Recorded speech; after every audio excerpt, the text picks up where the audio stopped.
नमस्कार मेरे प्रिय साथियों, स्वागत है आपका एक कदम धर्म के साथ में। आज की इस कथा में हम आपको ले चलेंगे एक ऐसे पवित्र मार्ग पर जहां धन का असली अर्थ बदल जाता है। आज हम बात करेंगे उस दिन की जब धनतेरस का अर्थ केवल सोना चांदी नहीं बल्कि करुणा और प्रकाश बन गया। जब भगवान गौतम बुद्ध ने बताया कि असली लक्ष्मी पूजा क्या होती है, जो दीपक हम बाहर जलाते हैं वह केवल तभी सार्थक है जब हमारे भीतर का दीप भी जल उठे। इस कहानी में आप देखेंगे कि कैसे एक साधारण गांव, एक राजा और एक गरीब किसान, सबके जीवन में एक दिन ऐसा आया जब उन्होंने समझा कि सच्चा धन क्या है। तो आइए मन को शांत करें, हृदय को खोलें और सुने वह प्रेरणादायक कथा जिसने धनतेरस को एक नया अर्थ दिया। गौतम बुद्ध की वाणी में करुणा, संतोष और सच्चे धन की गहराई में उतरती हुई यह अद्भुत कहानी। प्रभात का समय था। शुद्धोदन के महल के आंगन में हल्की धूप फैल रही थी।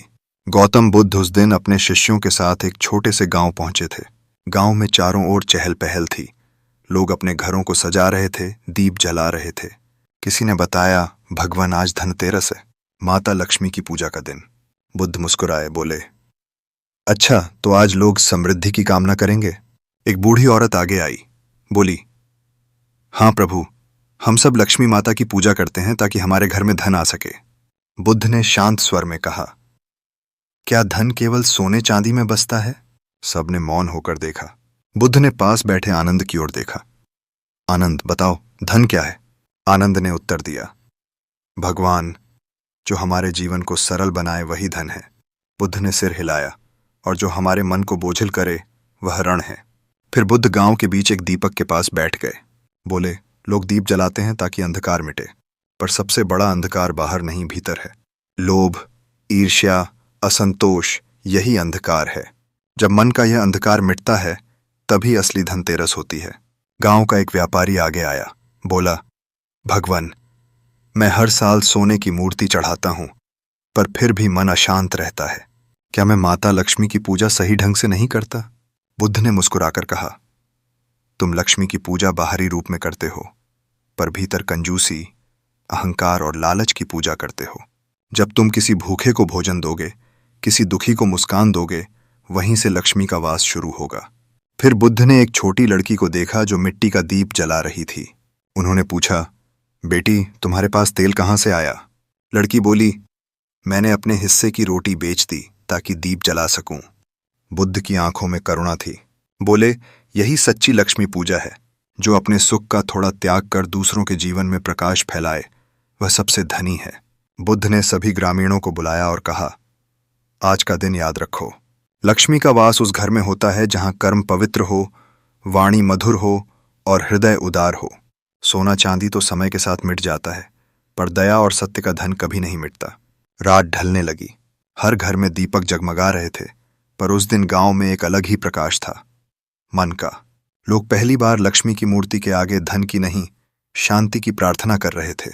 बुद्ध ने आकाश की ओर देखा और कहा, जब मन का दीपक जलता है तब हर दिन धनतेरस बन जाता है। रात और गहरी हो चली थी। आसमान तारों से भरा था और गांव के चारों ओर दीपों की पंक्तियां टिमटिमा रही थीं। बुद्ध शांत बैठे थे। उनकी दृष्टि उन दीपों पर नहीं बल्कि उन लोगों के चेहरों पर थी जो अब एक नई रोशनी में नहा चुके थे। गांव का हर व्यक्ति अब भीतर कुछ खोजने लगा था जो बाहर के धन से कहीं अधिक मूल्यवान था। सुबह होते ही बुद्ध ने अपने शिष्यों से कहा, चलो आज एक और घर चलते हैं जहां हम सच्ची लक्ष्मी की पूजा देखेंगे। वे एक गरीब कुम्हार के घर पहुंचे। घर छोटा था, दीवारों पर मिट्टी की खुशबू थी और एक कोने में उसकी पत्नी मिट्टी के दीप बना रही थी। कुम्हार ने बुद्ध को देखकर झुककर प्रणाम किया। बोला, भगवान, मेरे पास आपको देने के लिए कुछ नहीं है। बुद्ध मुस्कुराए, तुम्हारे हाथों में जो श्रम का पसीना है वही सबसे बड़ा अर्पण है। कुम्हार की पत्नी ने पूछा, भगवान, लोग कहते हैं धनतेरस पर सोना चांदी खरीदना शुभ होता है, पर हम तो रोज की रोटी के लिए संघर्ष करते हैं। क्या माता लक्ष्मी हम पर प्रसन्न नहीं होंगी? बुद्ध ने उत्तर दिया, लक्ष्मी केवल सोने में नहीं बसती, वह तो वहां जाती है जहां मन में संतोष और हृदय में करुणा होती है। जिस घर में परिश्रम का दीपक जलता है वहीं उसकी स्थायी निवास बनती है। इतना कहकर बुद्ध ने अपने कमंडल से पानी लिया और एक दीपक के पास रखा। बोले, देखो, जैसे यह दीप जलने के लिए तेल चाहता है, वैसे ही जीवन जलने के लिए सत्य और प्रेम चाहता है। यदि यह दोनों नहीं है तो कोई भी पूजा पूर्ण नहीं होती। गांव के बच्चे आसपास जमा हो गए। बुद्ध ने उन्हें एक कहानी सुनाई। बहुत समय पहले एक राजा था जो हर धनतेरस को 1000 दीप जलाता था, पर उसके राज्य में गरीब भूखे मरते थे। एक दिन एक साधु आया और बोला, राजन, तुम दीप जलाते हो पर किसी के जीवन में प्रकाश नहीं देते। और राजा ने कहा, मैं तो हर साल लक्ष्मी की पूजा करता हूं। साधु ने कहा, लक्ष्मी को सोना नहीं, सेवा चाहिए। ये उसी दिन राजा ने अपना सारा धन जरूरतमंदों में बांट दिया। उसी रात उसके महल में एक अनोखी सुगंध फैली। वह लक्ष्मी का आशीर्वाद था। बुद्ध ने बच्चों की आंखों में झांका। समझे, जो दूसरों के अंधकार में दीप जलाए वही सच्चा धनवान है। शाम तक बुद्ध पूरे गांव में घूमे। उन्होंने देखा हर घर में अब कोई न कोई जरूरतमंद को बुलाकर भोजन करा रहा था। किसी ने गरीब बच्चे को नया कपड़ा दिया, किसी ने बीमार बूढ़े को दवा दी। गांव में अब सिर्फ दीप नहीं, दिलों में करुणा जल रही थी। रात को बुद्ध उसी पेड़ के नीचे बैठे जहां सुबह ध्यान किया था। आनंद ने पूछा, भगवान, क्या यह सच्ची लक्ष्मी पूजा थी? बुद्ध ने कहा, हाँ आनंद, आज इस गांव में किसी ने सोना नहीं खरीदा, पर सबने पुण्य कमाया। यही सच्ची संपत्ति है। धन का अर्थ केवल संग्रह नहीं, वितरण है। जो बांटता है वही सच्चा पूजक है। आनंद ने फिर पूछा, लेकिन भगवान, लोग तो धन के बिना जीवन नहीं चला सकते। बुद्ध ने मुस्कुराते हुए कहा, धन आवश्यक है, पर वह साधन होना चाहिए, लक्ष्य नहीं। जिस दिन धन साधन बन जाएगा उस दिन जीवन में सुख रहेगा। जिस दिन वह लक्ष्य बन जाएगा उस दिन अशांति शुरू हो जाएगी। बुद्ध ने पास बैठे एक बुजुर्ग से पूछा, आज तुम्हारे घर में दीप जले? उसने कहा, हाँ प्रभु, पर आज पहली बार मेरा मन भी जला, अहंकार का दीपक बुझ गया। बुद्ध ने कहा, यही तो पूजा का सार है। जब मन विनम्र हो जाए तब लक्ष्मी स्वयं आ जाती हैं। गांव के बीच एक वृद्धा आई जिसकी आंखों में आंसू थे। बोली, भगवान, आज मैंने पहली बार महसूस किया कि मेरे पास कितना कुछ है। पहले मैं सोचती थी मेरे पास कुछ नहीं, पर जब मैंने एक भूखी लड़की को रोटी दी तब लगा कि मेरे भीतर भी संपत्ति है। बुद्ध ने कहा, यही आत्मबोध ही सच्चा धन है। धीरे धीरे रात फिर उतर आई। दीपक मंद पड़ने लगे, पर बुद्ध की बातें हवा में गूंज रही थीं। जिस घर में दया जलती है वहां लक्ष्मी सदा रहती है, और जिस मन में लोभ बसता है वहां अंधकार ही अंधकार है। गांव वाले बुद्ध के चरणों में झुक गए। सबने कहा, भगवान, हम हर धनतेरस को यही पूजा करेंगे, दान की, सेवा की, प्रेम की। जैन बुद्ध ने हाथ उठाकर आशीर्वाद दिया, याद रखना, जब तुम किसी की मदद करते हो उस पल लक्ष्मी तुम्हारे घर नहीं, तुम्हारे हृदय में बसती है। अगली सुबह जब बुद्ध गांव छोड़ने लगे तो हवा में एक अद्भुत शांति थी। किसी ने गीत गाया, दीपक अब भीतर जले हैं, अब धनतेरस सदा रहेगी। बुद्ध मुस्कुराए, कदम बढ़ाए और बोले, जहां मन में संतोष है वही सबसे बड़ा उत्सव है। जहां हृदय में करुणा है वहीं सच्ची लक्ष्मी रहती है, और जहां सत्य का दीप जलता है वहां कभी अंधकार नहीं रहता। बुद्ध आगे बढ़ गए। पीछे छोड़ गए एक गांव जो अब बाहरी सोने से नहीं बल्कि आंतरिक रोशनी से चमक रहा था। उस दिन से गांव वालों ने हर धनतेरस को बुद्ध के बताए तरीके से मनाना शुरू किया। हर दीप किसी के जीवन को उजाला देने के लिए जलाया जाता था, और तब से वहां कहा जाने लगा, जिसने भीतर का दीप जला लिया उसके घर लक्ष्मी को आने की जरूरत ही नहीं। बुद्ध और उनके शिष्य उस गांव से आगे बढ़ते गए। रास्ता शांत था। पेड़ों के पत्तों से छनकर आती धूप धरती पर जैसे सुनहरी चादर बिछा रही थी। आनंद चल रहे थे। मन में विचार था, भगवान ने धनतेरस का अर्थ बदल दिया, पर क्या लोग इसे सदा याद रख पाएंगे? बुद्ध ने जैसे उसके मन की बात सुन ली। बोले, आनंद, याद वही रखता है जो समझता है। जिसे केवल रिवाज से प्रेम है वह अगले धनतेरस तक सब भूल जाएगा, पर जिसने आज करुणा का स्वाद चखा वह हर दिन को त्योहार मानेगा।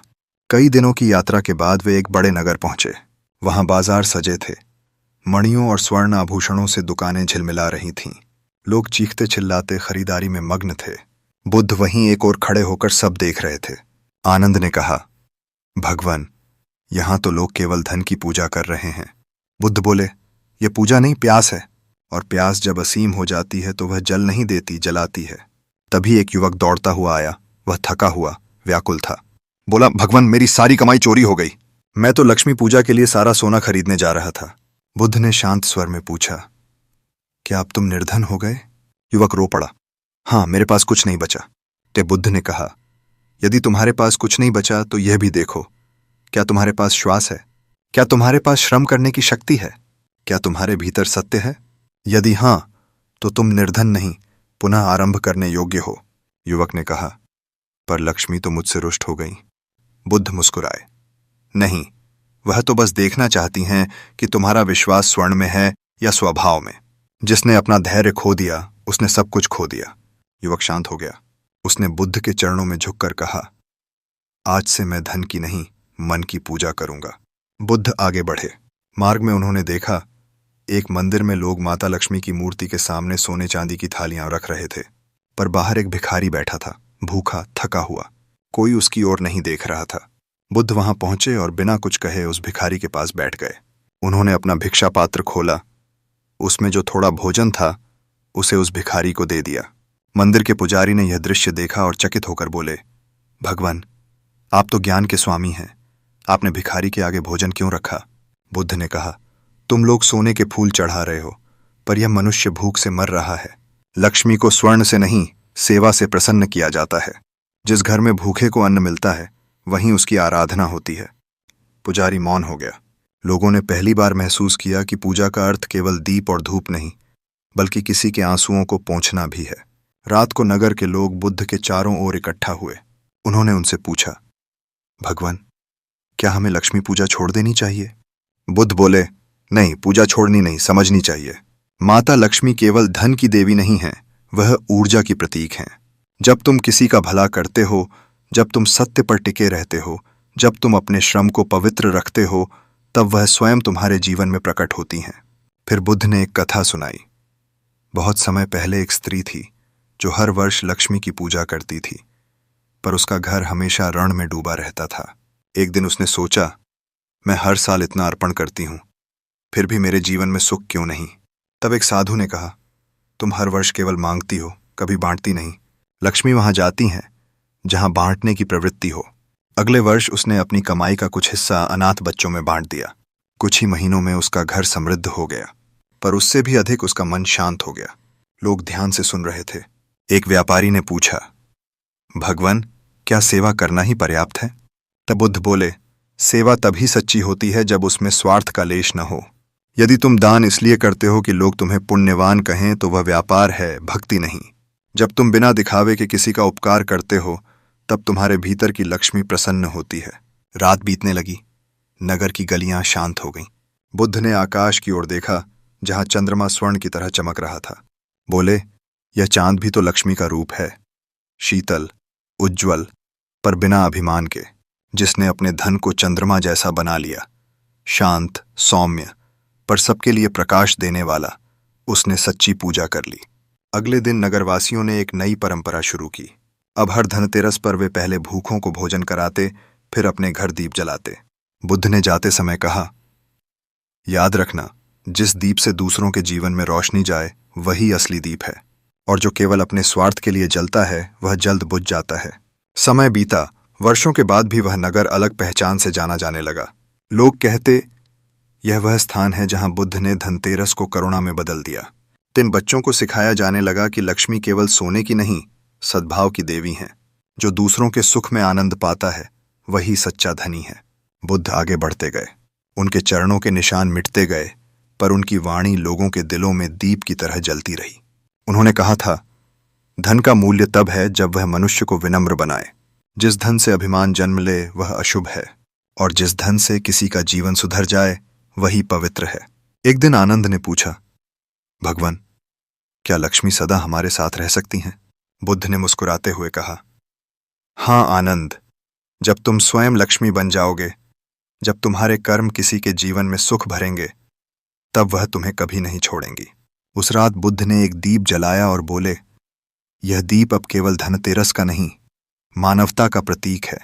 इसे हर हृदय में जलाए रखना ताकि कभी अंधकार लौट न सके। सुबह की ठंडी हवा में बुद्ध और उनके शिष्य धीरे धीरे आगे बढ़ रहे थे। रास्ते में वृक्षों की पत्तियां ओस से चमक रही थीं, जैसे स्वयं प्रकृति धनतेरस की रोशनी में नहा रही हो। चारों ओर से पक्षियों का मधुर कलरव सुनाई दे रहा था।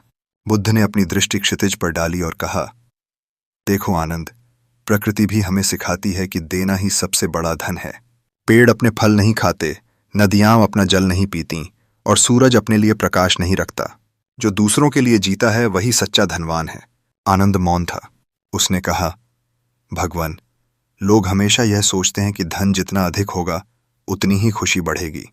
बुद्ध ने मुस्कुराकर उत्तर दिया, पर जिस दिन धन को बांटना सीख लोगे उसी दिन सुख स्वयं बढ़ जाएगा। संग्रह में चिंता है, वितरण में शांति। कुछ दूर चलने पर वे एक नगर के बाहर पहुंचे। वहां एक विशाल महल था जहां राजा धनतेरस का महोत्सव मना रहा था। सोने चांदी के दीपक जल रहे थे, महल की दीवारों पर रत्न जड़े थे, सब कुछ चमक रहा था। पर बुद्ध ने देखा, राजा के चेहरे पर संतोष नहीं था। बुद्ध ने संदेश भेजा, यदि राजा अनुमति दें तो एक भिक्षु उनसे मिलना चाहता है। राजा ने आदरपूर्वक बुलाया। बुद्ध अंदर पहुंचे। राजा ने कहा, भगवान, मेरे पास सब कुछ है पर मन शांति नहीं पाता। हर वर्ष धनतेरस पर मैं 1000 दीप जलाता हूं, फिर भी अंधकार भीतर रह जाता है। बस बुद्ध ने पूछा, राजन, क्या तुम उन दीपों का प्रकाश दूसरों तक पहुंचाते हो? वे राजा ने कहा, नहीं, वे तो मेरे महल के लिए होते हैं। बुद्ध ने कहा, फिर अंधकार कैसे मिटेगा? जब तक यह प्रकाश केवल तुम्हारे चारों ओर रहेगा तब तक तुम्हारे भीतर की छाया कभी नहीं जाएगी। दीप वह जलाओ जो किसी और के जीवन को भी रोशन करे। राजा कुछ क्षण चुप रहा, फिर बोला, तो मैं क्या करूं भगवान? ये न बुद्ध ने कहा, आज अपने दीपक महल की दीवारों पर नहीं, गरीबों के घरों में जलाओ। अपनी सोने की थालियों की जगह उनके बर्तनों में अन्न भरो। तुम देखोगे, जो शांति तुम्हारे पास वर्षों से नहीं थी वह स्वयं तुम्हारे हृदय में उतर आएगी। राजा ने तुरंत आदेश दिया। सैनिक और सेवक पूरे नगर में निकले। महल का भोजन, मिठाइयां, वस्त्र सब गरीबों में बांटे गए। हर झोपड़ी में दीप जले। बच्चे हंसने लगे। वृद्धों के चेहरों पर मुस्कान लौट आई। जब रात गहराई तो पूरा नगर एक ही आलोक में डूबा था, धनतेरस का नहीं, करुणा का। राजा बुद्ध के चरणों में झुक गया। भगवान, आज मैंने जाना कि असली पूजा वही है जिसमें स्वयं को भूलकर दूसरों को याद किया जाए। बुद्ध बोले, राजन, यही तो धन का धर्म है, चलना, बहना, देना। जो इसे रोकता है वह दुख पाता है, जो इसे बांटता है वह शांति। अगले दिन राजा ने नगर के लोगों को बुलाया और कहा, अब से हर धनतेरस हम अपने घरों में नहीं, दूसरों के जीवन में प्रकाश जलाएंगे। लोगों ने एक स्वर में कहा, यह संकल्प हमारा होगा। समय बीतता गया। बुद्ध आगे बढ़ते गए। वे एक छोटे से गांव पहुंचे जहां एक किसान खेत जोत रहा था। उसने बुद्ध को देखा और झुककर प्रणाम किया। बोला, भगवान, मेरे पास न सोना है न चांदी, पर मैं अपनी मेहनत से खुश हूं। क्या मेरे जैसे गरीब को लक्ष्मी का आशीर्वाद मिल सकता है? तब बुद्ध ने कहा, तुम्हारी हर बूंद पसीने की जो धरती पर गिरती है वही लक्ष्मी का जल है। जो मेहनत से जीता है वह स्वयं लक्ष्मी का स्वरूप है। किसान की आंखों में चमक आ गई। उसने कहा, तो मैं भी अमीर हूं भगवान? बुद्ध ने उत्तर दिया, हां, क्योंकि तुम्हारा मन तृप्त है। जिस मन में तृप्ति है वही सबसे बड़ा खजाना है। आनंद ने पूछा, भगवान, क्या वास्तव में संतोष ही धन का रूप है? बुद्ध ने कहा, हां आनंद, संतोष वह दीप है जो बुझता नहीं। सोना तो मिट्टी में मिल जाता है, पर संतोष जीवन भर चमकता है। फिर बुद्ध ने अपने शिष्यों से कहा, सुनो, एक दिन ऐसा आएगा जब लोग फिर भूल जाएंगे कि धनतेरस क्या है। वे फिर वस्त्रों और आभूषणों में उलझेंगे। पर कुछ लोग ऐसे भी होंगे जो याद रखेंगे कि एक भिक्षु ने कभी कहा था, धन वो नहीं जो तुम्हारे पास है, धन वो है जो तुम्हारे भीतर है। दिन ढलने लगा। बुद्ध एक पेड़ के नीचे बैठे। उनकी आंखें बंद थीं और चेहरे पर हल्की मुस्कान थी। पास ही एक वृद्धा आई जिसके हाथ में टूटे हुए दीप थे। बोली, भगवान, मेरे पास तेल नहीं है पर मैं दीप जलाना चाहती हूं। बुद्ध ने अपने पात्र से थोड़ा सा तेल उसके दीप में डाल दिया। बोले, यह दीप अब तुम्हारे हृदय का प्रतीक है। जब तक प्रेम रहेगा यह नहीं बुझेगा। वृद्धा ने दीप जलाया। उसकी लौ हवा में कांपी, फिर स्थिर हो गई, जैसे शांति स्वयं उतर आई हो। बुद्ध ने कहा, देखो, यह छोटा दीप भी अंधकार को हरा सकता है।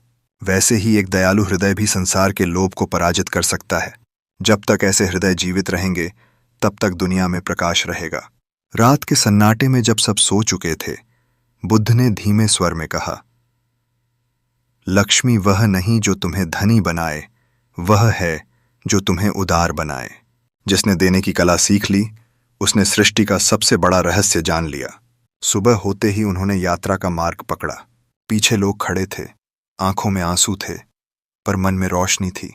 वे सब कहते, आज हमने धनतेरस नहीं, जीवन की पूजा सीखी है। बुद्ध मुस्कुराते हुए आगे बढ़े। सूर्य की किरणें उनकी देह पर पड़ रही थीं, जैसे स्वयं प्रकृति उनके पद चिन्हों को सुनहरा बना रही हो। उन्होंने अंतिम बार मुड़कर देखा और कहा, जब जब तुम अपने भीतर का दीप जलाओगे, तब तब लक्ष्मी तुम्हारे द्वार पर नहीं, तुम्हारे हृदय में उतरेगी। उनके शब्द हवा में तैरते रहे, पर्वतों से टकराकर वापस लौटते रहे। धन नहीं, दया सबसे बड़ा पूजन है। बुद्ध और उनके शिष्य आगे बढ़ते हुए एक विशाल वन में पहुंचे। वहां न कोई महल था, न कोई गांव, केवल शांत वृक्षों की पंक्तियां और पक्षियों की मधुर आवाजें। हवा में मिट्टी की सोंधी खुशबू थी। बुद्ध ने रुककर कहा, यह वन भी हमें एक शिक्षा देता है। यहां हर पेड़ फल देता है, पर बदले में कुछ नहीं मांगता। यही सच्चा धर्म है, देना बिना अपेक्षा के। आनंद ने कहा, भगवान, संसार में ऐसा बहुत कम होता है। लोग हर चीज का मूल्य पूछते हैं, हर कर्म का प्रतिफल चाहते हैं। जिन बुद्ध ने मुस्कुराकर कहा, जिस दिन मनुष्य बिना मूल्य के देने लगेगा, उसी दिन वह देवत्व के निकट पहुंच जाएगा। कुछ दूरी पर उन्हें एक छोटा झोपड़ा दिखा। वहां एक विधवा स्त्री अपने 2 बच्चों के साथ रहती थी। उसने बुद्ध को देखकर प्रणाम किया और कहा, भगवान, मैं गरीब हूं, मेरे पास अन्न भी बहुत कम है, पर मैं धनतेरस पर माता लक्ष्मी की पूजा किए बिना रह नहीं सकती। पर मेरे दीप में तेल नहीं है। कि बुद्ध ने पास पड़े एक छोटे पात्र से थोड़ा जल लिया और कहा, बेटी, इसे अपने दीप में डालो और प्रेम से जला दो। स्त्री हिचकिचाई, जल से दीप कैसे जलेगा भगवान? ये बुद्ध ने कहा, प्रेम में ऐसी शक्ति है जो असंभव को संभव कर देती है। उसने वैसा ही किया। सबकी आंखों के सामने वह दीपक प्रज्वलित हो उठा। बच्चों ने आनंद से ताली बजाई। बुद्ध बोले, देखो आनंद, यह वही दीप है जो भीतर से जलता है। जब मन शुद्ध होता है, तब हर कर्म सफल हो जाता है। वह विधवा रो पड़ी, भगवान, मेरे जीवन में कभी प्रकाश नहीं था। आज पहली बार मेरा मन उजला लग रहा है। बुद्ध ने कहा, क्योंकि आज तुम्हारा भय मिट गया है। जहां भय नहीं वहां प्रकाश है, और जहां प्रकाश है वहीं लक्ष्मी का वास है। धीरे धीरे यह बात आसपास के गांवों में फैल गई। लोग कहने लगे, वह भिक्षु जो प्रेम से दीप जलाता है, वही सच्चा ज्ञानी है। हर जगह लोग बुद्ध के दर्शन को आने लगे, कुछ श्रद्धा से, कुछ जिज्ञासा से। एक दिन एक धनवान व्यापारी आया। उसके साथ उसके नौकर और सेवक भी थे। उसने कहा, भगवान, मैं हर वर्ष सैकड़ों दीप जलाता हूं, दान भी करता हूं, पर मुझे कभी संतोष नहीं मिला। मेरा मन हमेशा खाली रहता है। बुद्ध ने शांत स्वर में पूछा, तुम दान क्यों करते हो? व्यापारी बोला, ताकि लोग मुझे पुण्यवान कहें, ताकि मेरा नाम हो। बुद्ध ने कहा, तो तुम दान नहीं, व्यापार करते हो। तुमने लक्ष्मी को खरीदा है, बुलाया नहीं। लक्ष्मी वहां नहीं टिकती जहां दिखावा हो, वह वहीं बसती है जहां विनम्रता हो। व्यापारी झुक गया, तो क्या मुझे सब कुछ त्याग देना चाहिए? बुद्ध बोले, त्याग वस्त्रों का नहीं, विचारों का करो। धन रखो, पर उसे अपनी पहचान मत बनने दो। उसे साधन बनाओ, साध्य नहीं। व्यापारी ने पूछा, और सच्ची लक्ष्मी पूजा कैसे करूं? बुद्ध ने उत्तर दिया, किसी भूखे को भोजन दो, किसी निराश को आशा दो, किसी दुखी को मुस्कान दो, वही तुम्हारी पूजा है। जब तुम किसी के जीवन में रोशनी भरते हो, उसी क्षण माता लक्ष्मी तुम्हारे भीतर प्रकट होती हैं। व्यापारी ने उसी क्षण अपना रथ मोड़ा, नगर गया और अपने सारे अनाज का एक भाग गरीबों में बांट दिया। उस रात जब वह घर लौटा तो पहली बार चैन की नींद सोया।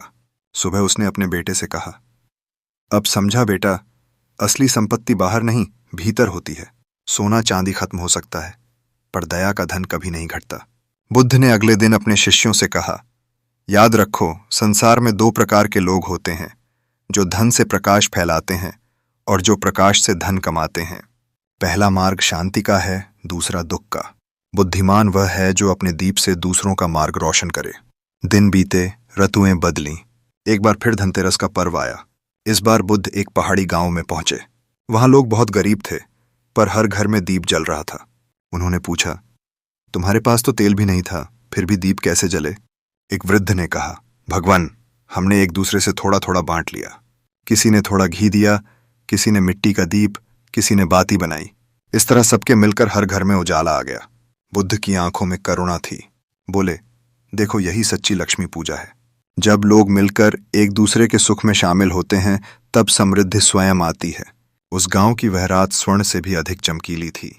आसमान में सितारे झिलमिला रहे थे, धरती पर दीप, बच्चों की हंसी गूंज रही थी। बुद्ध ने कहा, यह प्रकाश किसी एक का नहीं, सबका है। जब तक यह भावना जीवित रहेगी, तब तक संसार में अंधकार नहीं टिकेगा। सुबह की पहली किरण के साथ बुद्ध ने गांव वालों से कहा, आज तुम सबने वह कर दिखाया जो बड़े बड़े राजाओं से नहीं हुआ। तुमने समझ लिया कि धनतेरस केवल खरीदने का नहीं, बांटने का पर्व है। यही वह दीप है जो युगों तक नहीं बुझेगा। गांव के सभी लोग बुद्ध के चरणों में झुक गए। किसी ने कहा, भगवान, अब हर वर्ष हम इस पर्व को सेवा दिवस के रूप में मनाएंगे। सुनो, बुद्ध ने कहा, सेवा जब स्वभाव बन जाए तब हर दिन त्योहार बन जाता है। जब बुद्ध वहां से चले तो उनके पीछे लोग दीप लिए चलते रहे। किसी ने कहा, यह दीप हमारे घरों का नहीं, हमारे हृदयों का है। हवा में एक अद्भुत शांति थी। सूर्य धीरे धीरे उग रहा था। उसकी किरणें जैसे आशीर्वाद बनकर फैल रही थीं। बुद्ध ने पीछे मुड़कर एक बार फिर देखा और कहा, स्मरण रखना, लक्ष्मी को बुलाना आसान है, पर रोकना कठिन। वह उसी के पास रुकती है जो लोभ को द्वार से बाहर रखता है। जो दे सकता है वही रख सकता है। वह आगे बढ़े। दूर दूर तक उनका स्वर गूंजता रहा। धनतेरस का अर्थ है मन का दीप जलाना, न कि सोने का। जो अपने भीतर का दीप जलाता है, उसके घर को ब्रह्मांड भी रोशन करता है। वह वन के अंत में पहुंचे, जहां सूर्यास्त की लालिमा पूरे आकाश में छा गई थी। बुद्ध ने धरती पर बैठकर ध्यान किया। चारों ओर मौन था, केवल दीपों की लौ हिल रही थी। धीरे धीरे अंधकार छा गया, पर बुद्ध के चेहरे पर प्रकाश बना रहा।